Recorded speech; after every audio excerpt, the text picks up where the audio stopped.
Salam əziz tələbələr. Bu gün biz əməliyyat sistemləri mövzusunu öyrənəcəyik.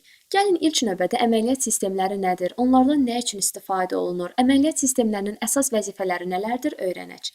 Əməliyyat sistemlərinə biz belə bir tərif deyə bilərik. Kompüter resurslarını idarə edən, tətbiqi proqramların işə salınmasını, onların xarici qurğular və digər proqramlarla qarşılıqlı əlaqəsini, həmçinin istifadəçi ilə kompüterlər arasındakı dialoqu təmin edən proqram vasitələri toplusuna əməliyyat sistemləri deyilir. Əməliyyat sisteminin ən əsas vəzifələrini biz bu cür ümumiləşdirə bilərik. Məsələn, əməliyyat sisteminin ən əsas vəzifələrindən biri elə kompüter resurslarını idarə etməkdən ibarətdir. Bəs yaxşı, gəlin görək kompüter resursu deyiləndə nə nəzərdə tutulur? Kompüter resursu deyiləndə kompüterin, şəbəkənin istənilən komponenti nəzərdə tutulur. Məsələn, mərkəzi prosesor, əməli və yaxud da xarici yaddaş qurğuları, disklər, sistem proqramları və s. Bunlar hamısı adlanır kompüter resursları. Əməliyyat sisteminin ən əsas vəzifələrindən biri də tətbiqi proqramların işə salınmasıdır. Məsələn, biz hazırda PowerPoint proqramında işləyirik və bütün bu tətbiqi proqramların işə salınması, icra olunması, hər hansı bir əməliyyatın yerinə yetirilməsi əməliyyat sistemi vasitəsilə tənzimlənir. Əməliyyat sistemi xarici qurğuları, o cümlədə kompüterin içərisində olan proqramları hamısını bir-birindən əlaqələndirən ən əsas vasitələrdən biridir. Əməliyyat sisteminin əsas vəzifələrindən biri də istifadəçi ilə kompüter arasında qarşılıqlı əlaqə yaratmaqdan ibarətdir. Yadda saxlayaq ki, istifadəçi ilə kompüter arasında olan həmin qarşılıqlı əlaqəyə interfeys deyilir. İnterfeys vasitəçilik deməkdir. Əməliyyat sisteminin iki dənə əsas tərkib hissəsi var. Bunlardan biri əməliyyat sisteminin nüvəsi adlanır. Əməliyyat sisteminin ən əsas tərkib hissəsi onun nüvəsidir. Kompüter işə salınandan sonra bir proqram kimi əməli yaddaşa yüklənir və əməliyyat sistemini, yaddaşı, tətbiqi proqramların işə salınmasını və s. bu kimi vəzifələrin hamısını əməliyyat sisteminin nüvəsi icra eləyir. Əməliyyat sisteminin yerdə qalan digər hissəsi isə istifadəçinin tətbiqi proqram interfeysini təmin edir. Əməliyyat sisteminin ən əsas tərkib hissələrindən biri, məsələn, mübadilə buferidir. Mübadilə buferi Win V klavişalarının bircə basılması nəticəsində yaranır. Gəlin, məsələn, hazırda icra eləyək. Win-V-ni aktivləşdirən kimi dərhal clipboard, yəni mübadilə buferi açılır. Əgər hər hansı bir obyekti kopyalasaq və o avtomatik clipboardda, yəni mübadilə buferində öz əksini tapacaq. Yadda saxlayaq ki, mübadilə buferi bufer yaddaşla adlandırılır. Mübadilə buferi enerjidən asılı olan bir yaddaşdır. Əgər kompüteri söndürsək, mübadilə buferinin içərisində olan obyektlərin hamısı silinmiş olacaq. Yəni, mübadilə buferinin əsas vəzifəsi kopyalanmış hər hansı bir obyekti müvəqqəti şəkildə yadda saxlamaqdan ibarətdir. Mübadilə buferi də əməliyyat sisteminin ən əsas tərkib hissələrindən biridir. Əməliyyat sisteminin əsas tərkib hissələrindən biri də virtual yaddaşdır. Əslində virtual yaddaş o deməkdir ki, bu reallıqda mövcud olmayan bir yaddaşdır. Tutaq ki, biz hər hansı bir proqramı kompüterimizə yükləmişik, amma kompüterimizin əməli yaddaşı həmin proqramı açmaq üçün kifayət etmir. Bu zaman virtual yaddaş fəaliyyətə düşür. Virtual yaddaş kompüterin özündə olan, amma hazırda istifadə eləmədiyimiz, deaktiv olan bir proqramı kompüterin əməli yaddaşından silir və sanki əməli yaddaşa, yəni RAM-a əlavə bir sahə ayırır. Həmin sahə virtual sahə adlanır. Bu prosesin özünə swapping prosesi deyilir. Swapping prosesində istifadə olunan xarici yaddaşın əsas tərkib hissəsinə isə yüklənmə faylı deyilir. Və bunu da yadda saxlayaq ki, virtual yaddaş əməli yaddaş kifayət etməyəndə istifadə olunan və əslində reallıqda mövcud olmayan bir yaddaşdır. Əməliyyat sistemlərinin təsnifatına gəlin nəzər yetirək. Əməliyyat sistemləri bir çox xüsusiyyətlərinə görə təsnif oluna bilərlər. Həmin xüsusiyyətləri diqqətlə nəzərdən keçirək. Məsələn, istifadəçi sayına görə əməliyyat sistemlərinin iki dənə növü var. Bir istifadəçili və çox istifadəçili. Adından əslində elə mahiyyətləri görünür. Bir istifadəçili əməliyyat sistemi sadəcə bir şəxs tərəfindən idarə olunursa, çox istifadəçili əməliyyat sisteminin istifadəçiləri isə çox saylı şəxslərdir, insan qruplarıdır. Məsələlərin sayına görə bir məsələli və çox məsələli əməliyyat sistemləri vardır. Vahid bir zamanda yerinə yetirilən yalnız bir dənə məsələ varsa, buna bir məsələli əməliyyat sistemi deyilir. Eyni zamanda bir neçə məsələni yerinə yetirə bilirsə, bu cür əməliyyat sistemlərinə isə çox məsələli əməliyyat sistemləri deyilir.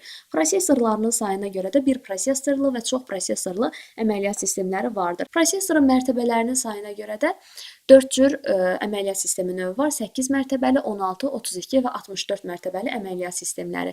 İstifadəçi interfeysinin tipinə görə bu ən çox qarışdırılan təsnifat növlərindən biridir. Yadda saxlayaq ki, istifadəçi interfeysinin tipinə görə 2 dənə əməliyyat sistemi vardır. Əmrli əməliyyat sistemi və qrafik. Hətta bunların müxtəlif adları da var. Əmrlinin digər adları mətinli əməliyyat sistemi adlanır. Qrafik əməliyyat sisteminin digər adını obyekt yönümlü də deyə bilərik. Hazırda bizim istifadə etdiyimiz Windows əməliyyat sistemidir. və Windows-un özü obyekt yönümlüdür. Gəlin bu ikisinin fərqini daha aydın şəkildə izah eləyək. Baxın, əmrli əməliyyat sisteminə ən aydın nümunə məsələ MS-DOS-un özüdür. Yəni Microsoft Disk Operating System. İndi birazdan onun MS-DOS haqqında daha ətraflı şəkildə danışacağıq. Yoldaşlarım, MS-DOS əməliyyat sistemində məsələn bu gördüyümüz pəncərə, bu gördüyümüz obyektlərin heç birisi yox idi. Sadəcə qara bir ekran var idi. Həmin qara ekranın üzərində biz müxtəlif yazılar yazırdıq və həmin yazılar icra olunurdu. Yəni biz orada hər hansı bir qrafik obyektə, şəkilə, təsvirə rast gəlmirdik. Gördüyümüz sadəcə qara bir ekran idi. Məsələn, hazırda Windows proqramları, Windows əməliyyat sistemləri olan kompüterlərin böyük əksəriyyətində Command Prompt proqramı var. Həmin proqram elə MS-DOS əməliyyat sisteminin işləməyi təmin edir. Amma bizim hazırda istifadə etdiyimiz Windows özü qrafikdir, yəni obyekt yönümlüdür. Məsələn, baxın, biz bu pəncərənin özündə görün nə qədər obyekt görə bilirik. Məsələn, tapşırıqlar panelini görürük, lentlər, lent qrupları, bu kənarda slaydları, mərkəzi slayd daha geniş formada görürük. Bunların hamısı ayrı-ayrı obyektlərdir. Ona görə də bu cür əməliyyat sistemləri obyekt yönümlü və yaxud da ki, qrafik əməliyyat sistemi adlandırılır. İnformasiya emalı rejiminə görə əməliyyat sistemlərinin 3 dənə növü var. Paket emalı, vaxt bölgülü, real vaxt miqyaslı. Gəlin bunların da mahiyyətini öyrənək. Paket emalının əsas mahiyyəti bundan ibarətdir ki, kompüterdə yerinə yetirməli olan proqramlara uyğun olaraq tapşırıqlar paketi formalaşdırılır. Yəni sanki tapşırıqlar ayrı-ayrı paketlərə bölünür və həmin tapşırıqlar paketlər halında sırayla yerinə yetirilir. Yəni bir-bir ardıcıl formada paketlər yerinə yetirilirsə, bu adlanır paket emallı əməliyyat sistemi. Vaxt bölgülü əməliyyat sisteminin mahiyyəti nədir? Müxtəlif terminallardan bir neçə istifadəçi eyni vaxtda kompüterə müraciət eləyir və əməliyyat sistemi eyni vaxtda bir neçə istifadəçinin tələblərinə cavab verməli olur. Buna vaxt bölgülü əməliyyat sistemi deyilir. Real vaxt miqyaslı əməliyyat sistemlərinin isə digər bir adı var, RTOS adlanır. Mahiyyəti Real Time Operating System, yəni real zamanda əməliyyat sistemləri. Lazım olan məsələləri eyni zamanda icra eləməyə imkan verən əməliyyat sistemlərinə real vaxt bölgülü əməliyyat sistemləri deyilir. Onun əsas fərqləndirici xüsusiyyəti bundan ibarətdir ki, eyni vaxt ərzində müxtəlif istifadəçilərin verdiyi suallara cavab verməyi təmin edir. Resurslardan istifadənin tipinə görə bu təsnifatda tez-tez qarışdırılır. Ən çox da istifadəçi interfeysinin tipinə görə olan təsnifatla qarışdırılır. Yəni ən çox diqqət yetirəcəyimiz məqamlardan biri istifadəçi interfeysinin tipinə görə olan təsnifatdır. Bir də resurslardan istifadənin tipinə görədir. Yaddaşda saxlayaq ki, resurs sözü varsa, burada ancaq 2 dənə şəbəkə və lokal əməliyyat sistemlərini seçəcəyik. Sonra davam eləyək, əməliyyat sistemləri ailəsi ilə davam eləyəcəyik. Yaranmış ilk əməliyyat sistemlərindən biri Unix əməliyyat sistemidir. Unix əməliyyat sistemi 1969-cu ildə Ken Thompson və Dennis Ritchie tərəfindən Bell laboratoriyasında yaradılmışdır. Çox istifadəçili idi, çox məsələli idi, 32 mərtəbəli idi. Hazırda Unix əməliyyat sistemi daha çox şəbəkə əməliyyat sistemi kimi istifadə olunur və ən geniş yayılmış şəbəkə əməliyyat sistemi də Unixware adlanır. Adını da burada qeyd eləmişəm. Bunu da yadda saxlasaq daha yaxşı olar. Unix əməliyyat sistemi ilə bağlı bilməli olduğumuz digər mühüm məqamlardan biri də Unix-in versiyalarıdır. 3 dənə əsas versiyası var: FreeBSD, OpenBSD və NetBSD. Bunları əzbərləsək əlverişlidir. Yəni bizim testləri asanlıqla cavablandırmamız üçün vacib məqamlardan biridir. Digər əməliyyat sistemi MS-DOS əməliyyat sistemidir. Microsoft firması tərəfindən yaradılmışdır. IBM PC kompüterləri üçün yaradılmış ilk əməliyyat sistemi də məsələn MS-DOS əməliyyat sistemidir. MS-DOS-un açılışı Microsoft Disk Operating System adlandırılır. Bəs nəyə görə bu belə adlanır? Yadda saxlayaq, MS-DOS əməliyyat sistemi yaradıldığı zaman kompüterlərin yaddaşı o qədər də böyük deyildi və MS-DOS əməliyyat sisteminin özü isə kifayət qədər böyük idi. Həmin əməliyyat sistemini kompüterə yazmaq mümkün deyildi, çünki kompüterin yaddaşı o qədər böyük deyildi. Ona görə də əməliyyat sistemini bir diskin üzərində yazmışdılar. Diskin üstündə yazıldığına görə də bu Disk Operating System adlandırılır. Hətta MS-DOS əməliyyat sisteminə çox vaxtı disk əməliyyat sistemi də deyilir. MS-DOS o qədər də əlverişli əməliyyat sistemi deyildi. Bir məsələli idi, 16 mərtəbəli idi, qrafik interfeysə malik deyildi. Hətta əməli yaddaşdan da, enerjidən də kifayət qədər istifadə edirdi. Gəlin indi digər əməliyyat sistemi ilə tanış olaq. MacOS əməliyyat sistemi. Bunun açılışı belədir. Macintosh Operating System Apple Computer Inc. firması tərəfindən yaradılmış bir əməliyyat sistemidir. MacOS-un bir çox özəllikləri var idi. Məsələn, ilk dəfə mousedan istifadə eləmişdilər. İlk dəfə qrafiki interfeysdə məsələ Apple firmasının özü yaratmışdı. Macintosh bir alma adıdır və elə əməliyyat sisteminin adını da məsələ həmin Macintosh almasından götürüblər. MacOS əməliyyat sistemləri bütövlükdə 2 hissəyə ayrılmaqdadır. MacOS Classic və bir də macOS X. Ən son versiyası da 2009-cu ildə yaranıb Snow Leopard olmuşdur. Digər əməliyyat sistemi OS2 əməliyyat sistemidir. Microsoft Office tərəfindən yaradılmışdır. MS-DOS-un ikinci versiyası, yəni MS-DOS-da bəzi düzəlişlər edildi, OS2 əməliyyat sistemi yaradıldı. OS2 əslində çox əlverişli bir əməliyyat sistemi idi, çox istifadəçili idi, çox məsələli idi. Hətta MS-DOS əməliyyat sistemi 16 mərtəbəli idisə, bu 32 mərtəbəli idi. MS-DOS-da məsələn əmrli interfeysdən istifadə olunurdusa, OS2 qrafiki interfeysə malik idi.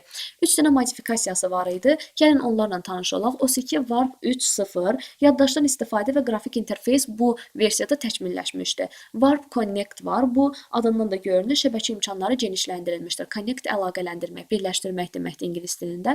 OS2 Warp 2 server, bunun əsas mahiyyəti ondan ibarət idi ki, serverli bir əməliyyat sistemi idi. Əslində OS2 kifayət qədər əlverişli bir əməliyyat sistemi idi. Sadəcə bu əməliyyat sistemi üçün kifayət qədər proqram yaradılmamışdı. Ona görə də hazırda günümüzdə OS2 əməliyyat sistemindən o qədər də geniş şəkildə istifadə olunmur. Digər əməliyyat sistemi Linux əməliyyat sistemi adlandırılır. Sərbəst paylanandır və açıq mənbəli bir əməliyyat sistemidir. Çox məsələlidir, çox istifadəçilidir, 32 mərtəbəlidir. Linux əməliyyat sisteminin yaradıcısı Helsinki Universitetinin tələbəsi olmuşdur, Linus Torvalds olmuşdur. Linus Torvalds öz müəlliminin yaratdığı Minix əməliyyat sistemindən öz yaratdığı Linux əməliyyat sistemini birləşdirdi. Linux və Minixin birləşməsindən Linux əməliyyat sistemi meydana çıxdı. Bir çox versiyaları var. Linux əməliyyat sistemi ilə bağlı da ən əsas məqam elə həmin versiyaları bilməkdən ibarətdir. Mint, Mandriva, Red Hat, Pardus və Ubuntu. Gələk digər ailəyə, ən böyük ailə və hazırda kompüterlərin böyük əksəriyyətinin olduğu əməliyyat sisteminə, yəni Windows əməliyyat sisteminə. Windows əməliyyat sistemi rahat qrafik interfeyslə çox məsələli əməliyyat sistemidir. IBM kompüterləri üçün yaradılmış qrafik interfeysli əməliyyat sistemlərindən biri də məsələ Windows əməliyyat sistemidir. MS-DOS-un qrafik örtüyü kimi meydana çıxdı. MS-DOS əmrli interfeysə malik idisə, Windows isə artıq təkmilləşmişdi, qrafik interfeysə malik idi. İmkanları da kifayət qədər geniş idi. Windows əməliyyat sisteminin bir çox versiyaları var. İlk versiya 1995-ci ildə yaranmış Windows 95 əməliyyat sistemi olmuşdur. Windows 95-in üzərində bəzi əskikliklər var idi. Həmin əskikliklər aradan qaldırıldı. 1998-ci ildə Windows 98 əməliyyat sistemi yaradıldı. Windows 98 əməliyyat sistemində əsas çatışmazlıq bundan ibarət idi ki, bəzi standart proqramlar var idi, onlar ayrı-ayrılıqda satılırdı. Ancaq OSR 2 variantında, yəni burada qeyd elədiyim 3-cü versiyada artıq standart proqramlar da əməliyyat sisteminin içərisinə yazılmışdı. Yəni əsas özəlliyi də bundan ibarətdir. Yəni bu ardıcıllığı yadda saxlamaq lazımdır. 2000-ci ildə Windows Millennium Edition əməliyyat sistemi meydana çıxdı. Daha sonra Windows NT əməliyyat sistemi yaranıb, 32 mərtəbəli şəbəkə əməliyyat sistemi idi. Windows NT-nin 2 dənə modifikasiyası mövcud idi. Windows NT Server, Windows NT Workstation. Sonra Windows 2000 əməliyyat sistemi yarandı və həmin 2000 əməliyyat sistemində 4 dənə proqram məhsulundan istifadə olunurdu. Windows 2000 Professional Server, Advanced Server, Data Center Server. 2001-ci ildə Windows XP yarandı. Windows XP-nin açılışı Windows Experience'dir. Experience'in ikinci və üçüncü hərflərini birləşdirib XP kimi qeyd ediblər. Windows XP əməliyyat sisteminin də 3 dənə versiyası var. Windows XP Server, Windows XP Professional, Windows XP Home. 2003-cü ildə serverli əməliyyat sistemi olan Windows Server 2003 yarandı. Adından da elə görmək olur ki, bu serverli əməliyyat sistemidir. Yadda saxlayaq ki, onun da 4 dənə əsas versiyası var idi. Windows Server 2003 Standard Edition, Enterprise Edition, Data Center Edition və Web Edition. 2007-ci ildə Windows Vista yaradıldı. Windows Vista'nın 2 dənə əsas kateqoriyası var idi. F kateqoriyası və Pro kateqoriyası. F kateqoriyasının içərisinə daxil idi Windows Starter, Windows Home Basic, Home Premium. Pro kateqoriyasına isə Windows Professional, Professional X64, Tablet PC daxil idi. Daha sonra Windows 7, Windows 8, Windows 8.1, Windows 10 və nəhayət Windows 11 yarandı. Biz bu il Windows 11-i ayrıca bir mövzu kimi daha əhatəli formada keçəcəyik. Əməliyyat sisteminin gəlin ilk növbədə ən əsas xüsusiyyətlərindən danışaq. Əməliyyat sisteminin ən əsas keyfiyyəti onun vasitəçiliyidir. Həmin vasitəçilik dərsin əvvəlində də dediyim kimi istifadəçi ilə kompüter arasında interfeysin, yəni qarşılıqlı əlaqənin yaranmasıdır. İnterfeysin əslində müxtəlif növləri var. Məsələn, istifadəçi interfeysi, proqram interfeysi, insan-maşın interfeysi və s. Əməliyyat sisteminin yüklənməsi sanki bir proqrama bənzəyir. Proqramı yükləyəndə biz onu sərt diskdən əməli yaddaşa yüklədiyimiz kimi, əməliyyat sisteminin də yüklənməsi sərt diskdən əməli yaddaş həyata keçirilir. Məsələn, bu adları da mütləq şəkildə yadımızda saxlamalıyıq. Əməliyyat sisteminin yüklənməsi bütövlükdə 4 dənə əsas mərhələdən keçir. Birinci mərhələ kompüterin aparat vasitələrinin testlənməsi adlanır. Bu prosesə biz BIOS deyirik. Basic Input Output System. Məsələn, kompüteri yandıranda biz yandırıb söndürmə düyməsinə basırıq və bu zaman BIOS işə düşür. BIOS kompüteri əməlli başlı yoxlayır. Kompüterdə hər hansı bir səhv varsa, ekrana onu bildirir. Hətta hər birimiz böyük ehtimalla bunu yaşamışıq. Məsələn, kompüteri açırıq, amma kompüterdə qara bir ekran göstərir. Üstündə heç anlamını bilmədiyimiz qara-qara yazılar öz əksini tapır. Baxın, bu prosesi həyata keçirən BIOS-un özüdür. Birinci mərhələdə aparat vasitələri testlənir. Yəni, hansı bir aparat vasitəsində, hansısa bir qurğuda, proqramda səhv varsa, bu əməliyyat sistemi bizə onu göstərir. Daha sonra yükləyici axtarılır və inisiallaşdırma prosesi həyata keçirilir. Üçüncü artıq kompüterin yüklənməsi prosesidir. Əməliyyat sisteminin nüvəsi əməli yaddaşa yüklənir. Dördüncü mərhələdə isə artıq istifadəçi sistemdə qeydiyyat üçün dəvət olunur. Yəni artıq kompüter açılır. Biz özümüz kompüterdə hər hansı bir prosesi icra etmək üçün hazır vəziyyətə gəlirik. Əməliyyat sistemində tez-tez qarşılaşacağımız anlayışlardan biri də məsələ fayl sistemləri, qovluq, kataloq anlayışlarıdır. Gəlin ilk növbədə fayl anlayışı ilə tanış olaq. Məsələn, biz kompüterdə müxtəlif informasiyalar saxlayırıq. Hər hansı bir proqramı, mətn, cədvəl, şəkil, verilənlər bazası, səslər, videolar və s. Bunlar hamısı fayllarda saxlanılır. Fayl xarici yaddaşın adlandırılmış bir hissəsidir. Və yaxud da biz faylı belə bir tərifdə deyə bilərik ki, yaddaşın müəyyən bir hissəsində ümumi ad altında saxladığımız verilənlər yığımına fayl deyilir. Faylların 3 dənə əsas növü var. Birincisi icra olunan fayllardır. İcra olunan fayllar konkret bir əməliyyatı yerinə yetirən fayllara deyilir. Sənəd faylları müəyyən bir proqram köməyi ilə yaradılır. Məsələn, mənim hazırda olduğum əməliyyat sistemləri prezentationu hər hansı bir proqram tərəfindən, yəni PowerPoint proqramı tərəfindən hazırlanıb. Biz buna sənəd faylı deyirik. Üçüncü konfiqurasiya fayllardır. Proqramın işi üçün zəruri parametrləri özündə saxlayır. Yəni əməliyyat sistemi üçün zəruri olan nə xüsusiyyətlər varsa, bunu özündə saxlayırsa, onlar adlanır konfiqurasiya faylları. Yəni biz kompüterdə ən çox sənəd fayllarından işləyirik və həmin fayllarla məşğul oluruq. Faylların adlarından gəlin bəhs açaq. Faylların adı bütövlükdə 2 hissədən ibarət olur. Faylın adı və onun genişlənməsi. Yadda saxlayaq ki, faylın adına həm də name, genişlənməsinə extension da deyilir. Adla genişlənmə arasında nöqtə işarəsindən istifadə olunur. MS-DOS və Windows əməliyyat sistemlərində ad və genişlənmə, yəni faylın adına genişlənməsinə bəzi məhdudiyyətlər qoyulurdu. MS-DOS əməliyyat sistemində 8.3 məhdudiyyətdən istifadə olunurdu. Bu o deməkdir ki, faylın adı 8 dənə simvoldan artıq ola bilməzdi. Genişlənməsi də 3 dənə simvoldan artıq ola bilməzdi. Məsələn, baxın, MS-DOS əməliyyat sistemində belə bir fayl adı mövcud ola bilər. Yəni info.doc. Çünki ad cəmi 4 simvoldan ibarətdir. Genişlənməsi isə cəmi 3 simvoldan ibarətdir. Əgər mən burada docx yazsaydım, artıq belə bir fayl mövcud ola bilməzdi. Çünki genişlənmə maksimum neçə dənə simvoldan ibarət olmalıydı? 3 dənə simvoldan ibarət ola bilərdi. Məsələn, əslində belə bir fayl da mövcud ola bilərdi. Çünki genişlənmə 3-ü aşmayıb. Hətta D da yaza bilərdik. Amma bunu boş saxlaya bilməzdik. Yəni genişlənməsi boş qala bilməzdi. Bir də bunu da yadda saxlayaq ki, məsələn, tutaq ki, burada docdur, amma mən burada informatika yazsaydım, informatika sözündə hərflərin sayı 8-i aşdığına görə heç belə bir adda mövcud ola bilməzdi. Yəni ümid edirəm ki, bu aydın oldu. Faylın adında, genişlənməsində bəzi məhdudiyyətlər olur. MS-DOS-da bu məhdudiyyət 8-in 3-ə bərabərdir. Yəni fayl adı 8-dən artıq ola bilməz. Faylın genişlənməsində 3 simvoldan artıq simvoldan istifadə etmək olmazdı. İndi biz kataloq və yəni qovluq anlayışından da tanış olacağıq. Yadda saxlayaq ki, bizim hazırda öyrəşdiyimiz qovluq adı MS-DOS əməliyyat sistemində kataloq kimi adlandırılırdı. Mahiyyəti demək olar ki, eynidir. Sadəcə fərq onların adlanmasındaydı. MS-DOS əməliyyat sistemində kataloqda 8 dənə simvol ola bilərdi. 8-dən artıq simvoldan istifadə etmək olmaz. Bir də tələbələrin böyük bir qismi bunu yaddan çıxardır ki, kataloqun adında nöqtə işarəsindən istifadə etmək olar. Məsələn, baxın, 4, 5, 8. Belə bir kataloq adı mövcud ola bilər. Bunu yadda saxlayaq. Ortada nöqtə işarəsi var. Çoxları bunu qarışdırır ki, doc burada genişlənmədi. Xeyr.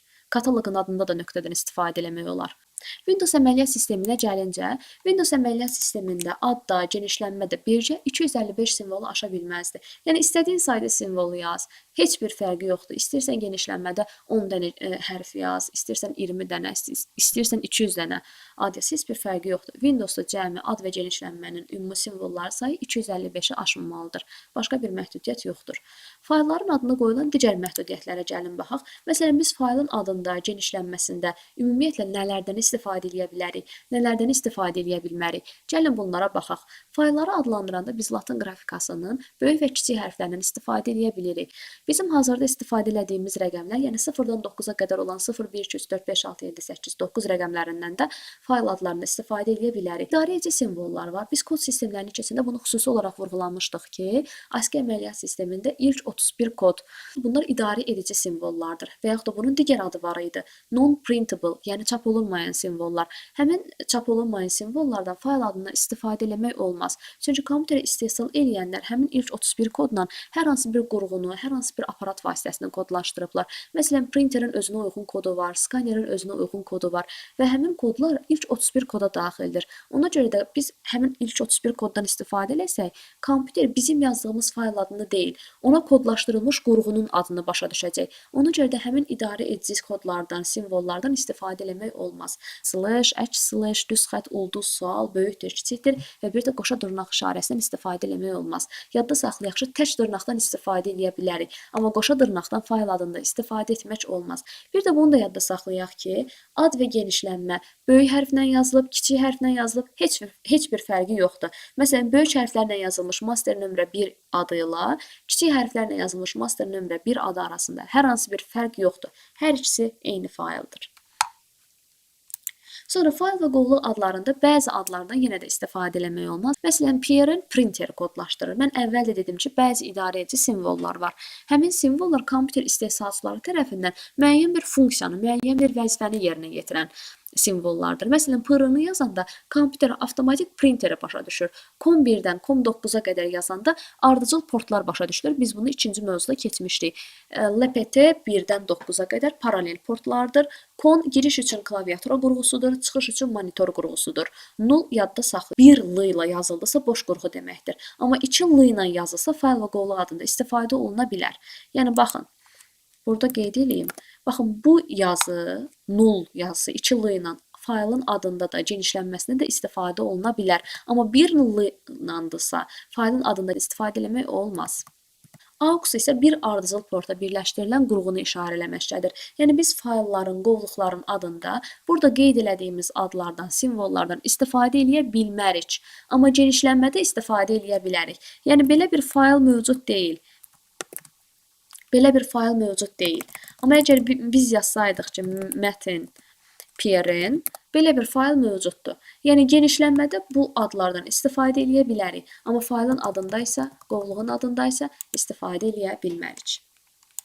Gəlin indi faylın xassələri ilə tanışılaq. Faylın xassələri onun atributları da adlandırılır. Yəni faylın əsas xüsusiyyətləri onun xassələrində ümumiləşdirilmişdir. Bu xassələrdən birincisi elə gizlilik xassəsidir. Gizlilik xassəsi ingilis dilində hidden deməkdir. Ona görə də H hərfi ilə işarə olunmaqdadır. Elə fayllar vardır ki, onlar kompüterin işlənməsi üçün olduqca zəruridir və ani bir diqqətsizliklə, hər hansı bir səhvlə əlaqədar olaraq biz bu faylları səhvən silə bilərik. Həmin proseslərin qarşısını almaq üçün məsələ hidden fayllar, yəni gizli fayllar yaradılmışdır. İkinci xassə arxiv xassəsidir. Faylın ehtiyat arxivinin olduğunu bildirməkdədir. Tutaq ki, kompüterimizə hər hansı bir virus düşüb və bütün proqramlar silinib. Bu zaman əgər biz həmin faylın arxivini yaratmışıqsa, həmin faylı yenidən bərpa edə biləcəyik. Üçüncüsü sistem xassəsidir. Sistem əməliyyat sistemlərində redaktə olunmaz, silinməz, sistemin üzərinə hər hansı bir əlavə nəsə yazmaq mümkün deyildir. Yəni orada düzəlişlər eləmək mümkün deyildir. Dördüncü xassəsi isə R-lə, yəni read-only ilə işarə olunmaqdadır. Yalnız oxunmaq üçün yaradılmış fayllara deyilir. Bu cür faylların üzərində hər hansı bir redaktə əməliyyatı icra etmək mümkün deyil. Yəni bu əslində həmin faylların bəzi düzəlişlər edilməklə təhrif olunmasının qarşısını almaqda olan bir xassədir. Hətta biz bunu daha rahat şəkildə baş hərflərlə yadda saxlaya bilərik. Hasar sözü ilə. Hasar sözünü yadda saxlayaq. H hidden, A arşiv, S sistem, R isə read-only deməkdir. Hasar sözü ilə bunu yadda saxlaya bilərik. Sonra keçək digər məqama, faylların uzantılarına. Gəlin bir-bir oxuyaq və tanış olaq. Com.exe icraya hazır olan fayllara deyilir. Hər hansı faylları quraşdırılan fayllar exe genişlənməsinə malik olur. Bat əmr faylıdır. Batch sözündən yaranmışdır. TXT, doc və docx bunlar mətn fayllarını bildirməkdədir. Gəlin bunların üzərindən də keçək. Hətta burada RTF-də var. RTF burada düşməyib.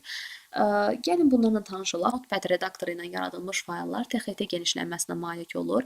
Əgər hər hansı bir fayl TXT genişlənməsinə malikdirsə, ASCII kodlaşmasını yadda saxlamır. Yalnız redaktə eləmək üçün nəzərdə tutulmuşdur. Formatlaşma qəbul eləmir. Amma Word proqramı ilə yaradılmış fayllar doc və docx genişlənmələrinə malik olur. Doc, docx, dot.x genişlənmələrinə malik olur. Bir də RTF genişlənməsi var. RTF genişlənməsi isə Word-ün əvvəlki versiyasında, yəni WordPad proqramı ilə yaradılmışdır. Gəlin bunları da qeyd eləyək. RTF, dot və docx.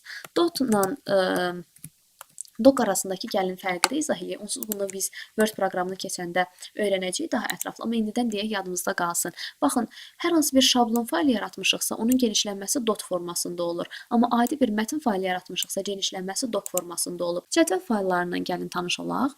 Cədvəl fayllarının uzantıları bunlardan ibarətdir. XLS, XLSX, XLT, XLTX. Təqdimat faylı, yəni PowerPoint proqramı ilə yaradılmış faylların genişlənmələri də məsələ bunlardır. PPT, PPS, POT, PPTX, PPSX, POTX. Musiqi faylının genişlənmələri bunlardır. AMR, WAV, MP3, MID. Video faylının genişlənmələri MP4, AVI, WOV, MPC. Arxiv faylları da Arxiv fayllarının genişlənmələri bunlardır. Zip, RAR, TAR, ARJ, AC, JAB və s. Verilənlər bazası fayllarına baxaq. DB, MDB, ACCDB, DAT. Burada ən çox yaddan çıxan DAT-dır. Bu genişlənməni də yadda saxlayaq.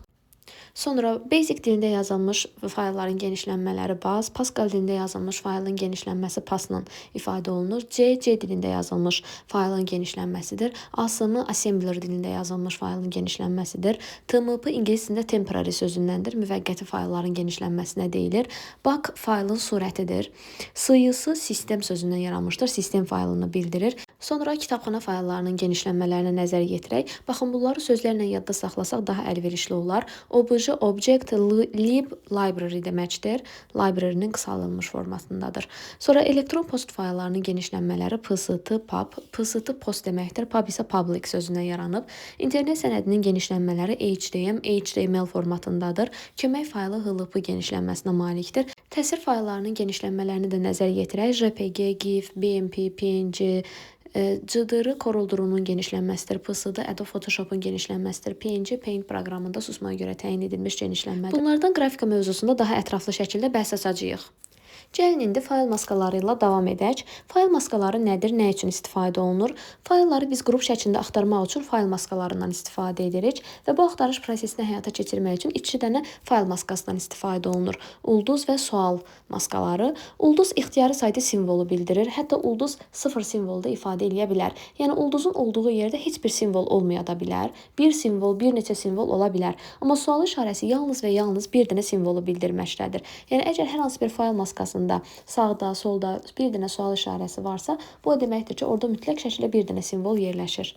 Gəlin bunu əyani bir nümunə ilə izah eləyək. Tutaq ki, bizə solda adları qeyd olunmuş fayllar təqdim olunub və biz sağdakı maskalardan istifadə etməklə faylları axtarmalıyıq. Gəlin görək birinci fayl maskası ilə hansı faylları tapa bilərik. Birinci fayl maskasında M hərfindən əvvəl bir dənə sual işarəsi var. Bu onu göstərir ki, M-dan əvvəl bir simvol işlənib. Gəlin soldakı fayllara nəzər yetirək. Məsələn, Comics faylında M hərfindən əvvəl 2 dənə hərf var. C və O hərfi. Deməli, bu fayl tapılmayacaq. Demidovda da eyni ilə M-dan əvvəl 2 dənə simvol vardır. D və E simvolu. Onda deməli birinci fayl maskası ilə heç Demidov faylı da tapılmayacaqdır.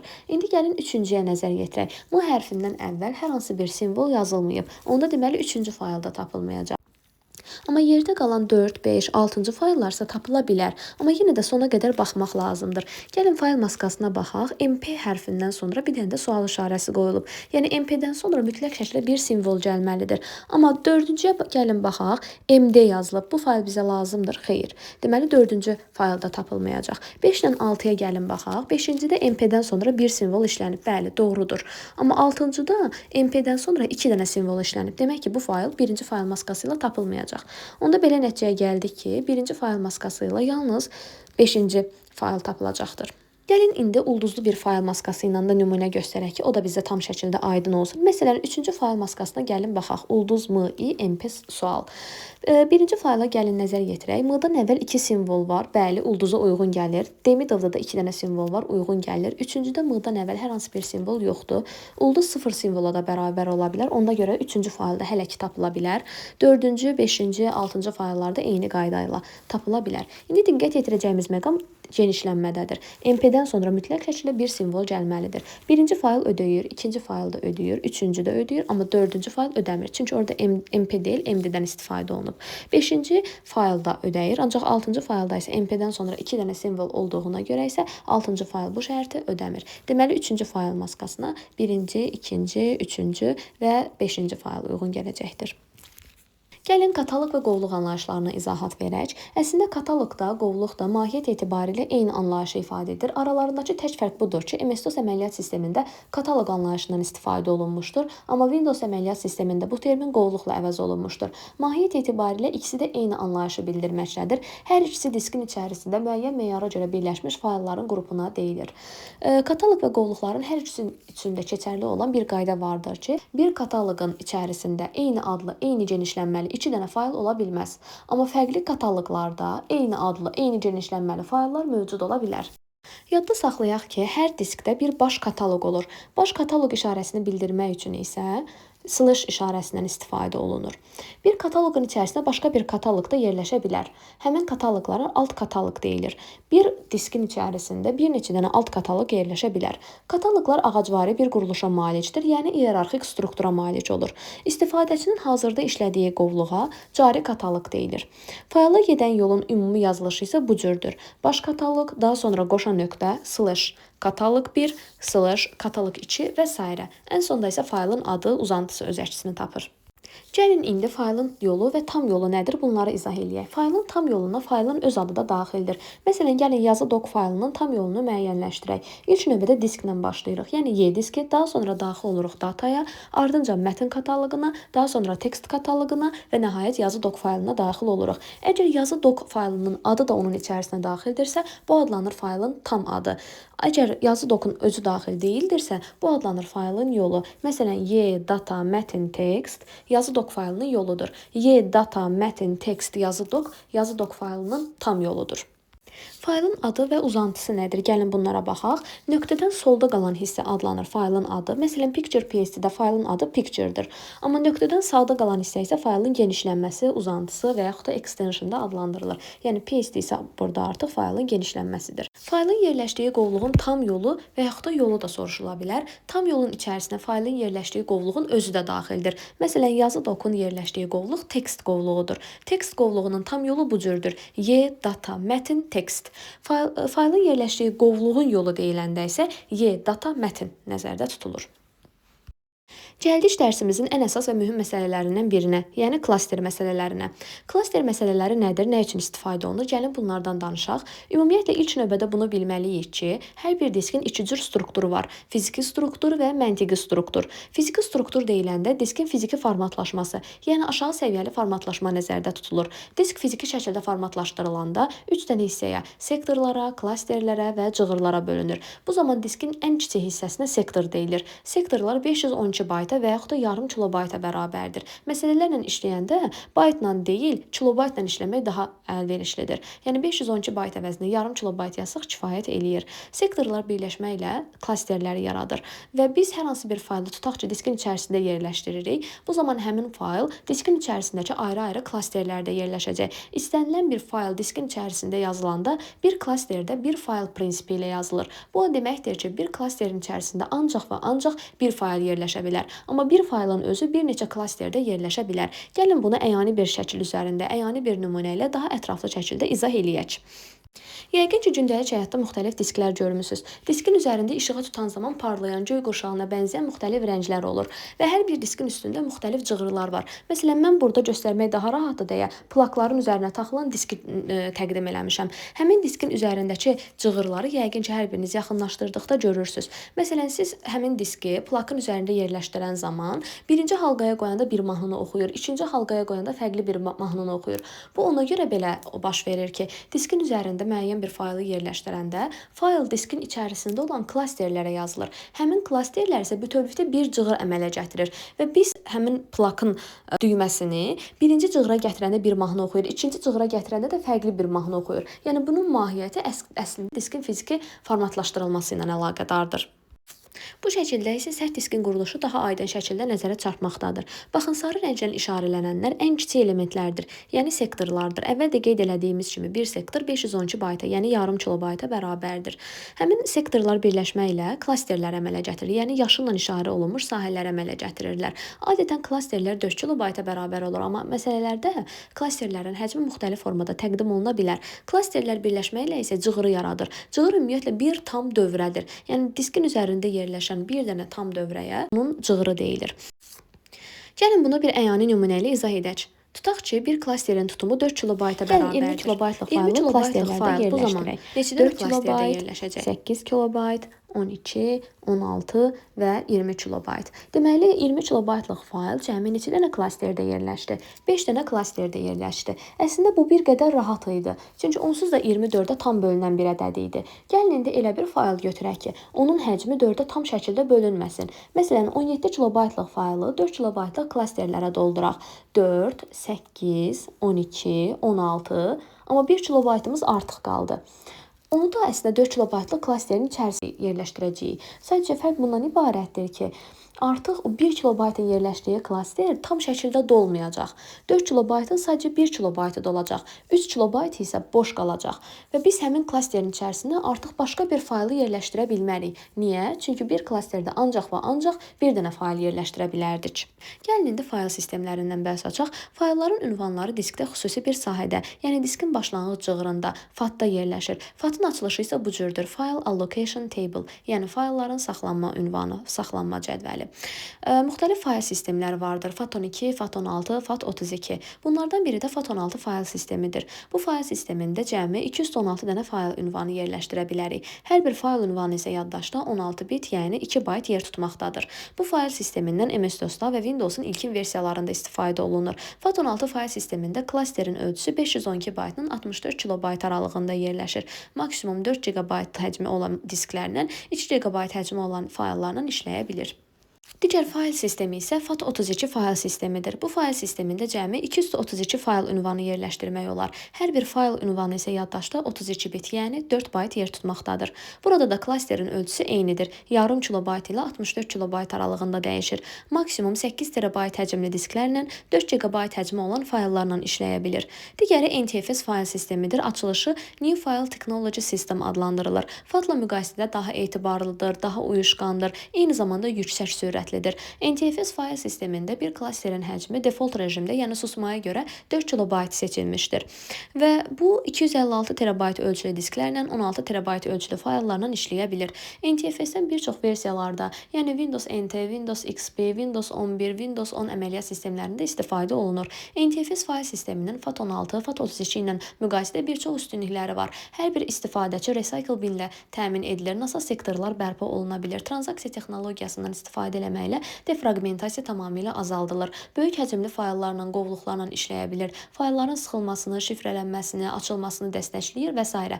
Bütün bunlar NTFS fayl sisteminin əsas üstünlükləri adlandırılır. Burada qeyd etməsəm də bir dənə də fayl sistemi mövcuddur. FES fayl sistemi, Encrypting File System adlandırılır. Şifrələmə fayl sistemi adlanır və bu NTFS-in əsasında yaradılmış bir fayl sistemidir. FES-in əsas üstünlüyü bundan ibarətdir ki, burada hər bir fayl şifrələnir. Tutaq ki, hər hansı bir faylı açmaq istəyirsiniz və həmin faylı açmaq üçün sizdən şifrə tələb edir. Şifrəni yazdıqdan sonra isə faylları açmağa başlayır. Bugünkü dərsimiz bu qədər idi. Növbəti dərslərdə görüşmək ümidi ilə.